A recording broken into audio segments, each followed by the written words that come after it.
So you just created brand new Google Ads and you don't know what to expect.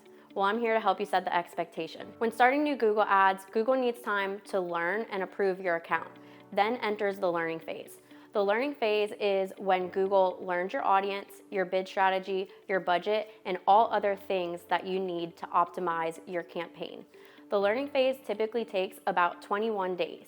During this learning phase, you want to avoid making any large-scale changes to your budget and bid strategy, but it is still okay to make changes to your search keywords and your negative keywords and some minor ad copy changes. The real question is, when will you see your ads fully take off?